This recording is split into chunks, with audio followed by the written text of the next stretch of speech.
안녕하세요 여러분. 제가 영상으로 여러분들께 인사를 드리게 됐어요. 그 이유가 Q&A 영상입니다 여러분. 제가 일본 영상 브이로그를 올렸잖아요. 많은 분들이 어떻게 가셨는지 궁금해하셔서 이 궁금증을 조금 해결해드리기 위해서 영상으로 켜봤습니다. 오늘 미성년자 혼자 일본 가는 방법을 이 영상 하나로 끝낼 수 있게 도와드릴게요. 일단은 조건이 붙어요. 일본 미성년자 나이 중3 생일 지나고 갈 수 있는 걸로 알고 있거든요. 그러니까 여러분들 중3 생일 지나고 여행을 가시길 바랄게요. 뭐 댓글에 중2인데 가고 싶다라는 얘기가 있어가지고 중3 생일이 지나야 갈 수 있습니다. 첫 번째 이야기를 꺼낼 건데요. 부모님을 어떻게 설득하셨는지, 제가 어떻게 해서 일본 여행을 가게 됐는지 그 이유에 대해 여러분들께 말씀드리려고 해요. 저는 일단 일본어를 1년 반 동안 독학을 했고 일본에 대해 관심이 많았고 일본 친구들도 있었어요. 그래서 일본 여행 너무 가고 싶다. 19년도 때부터 생각했고 너무 가고 싶은데 내 코로나 터지고 이것저것 일본 여행 가지 안 되고 이러다 보니까 일본 여행 계획이 좀 많이 밀렸어요. 일본 여행 이제 나 풀렸을 때 엄마한테 가자 엄마 가자 이렇게 얘기를 했는데 엄마가 너 혼자 가라 귀찮다 시간이 안 된다 이렇게 말씀하셔가지고 엄마 나 혼자 가라고 했다. 그러니까 나 진짜 혼자 간다 이렇게 해가지고 얼떨결에 설득을 받았다고 해야 되나? 나중에도 안 된다고 하시긴 했는데 그걸 열심히 설득을 했어요. 제가 일본 여행에서 가장 중요하게 생각했던 건 숙소였던 것 같아요. 이제 숙소랑 비행기를 제일 먼저 예약을 했는데 비행기 같은 경우는 PA항공이라는 항공사를 이용을 했어요.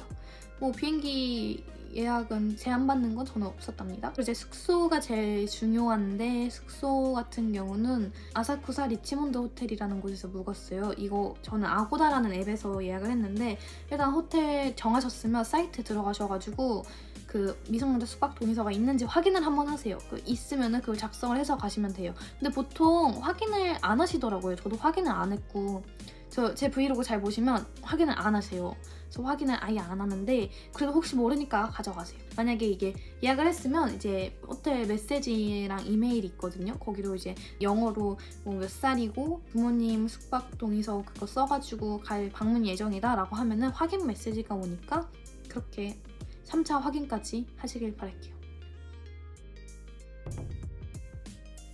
그 다음으로 제가 준비한 건 환전인데요. 환전 같은 경우는 그냥 은행 가셔가지고 하시면 돼요.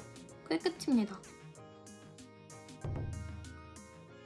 핸드폰 로밍 관련된 얘기인데 저는 로밍을 사용을 했어요. 포켓 와이파이 같은 경우는 배터리가 빨리 ঢ아요. 그래서 좀 저 같은 경우는 조금 힘들었어요. 그 배터리가 빨리 닳는 게 좀 힘들었고 일본 같은 경우는 전기도 제산으로 사용을 하기 때문에 충전을 하면은 거의 잡혀가요 여러분. 그러니까 안 돼요 여러분. 그래서 충전하시면 안 되니까 좀 난감했던 상황이 발생하는 걸 좀 막기 위해서 포켓 와이파이는 피했습니다. 그리고 유심칩 같은 경우도 제가 잘 잃어버리는 성격이라서 유심칩은 하지 않았고 로밍을 사용을 했는데 이것도 통신사 로밍이 아니라서 요즘 eSIM이라는 기술이 나왔는데 또 나온 지 조금 된 걸로 알고 있는데 저 5일에 20기가를 구매해서 다녀왔는데 그 정도 한 5만 원 정도 해가지고 다녀왔습니다. 유심사라는 곳을 통해 구매를 했습니다. 저는 출국 전에 이 정도 준비했던 것 같아요.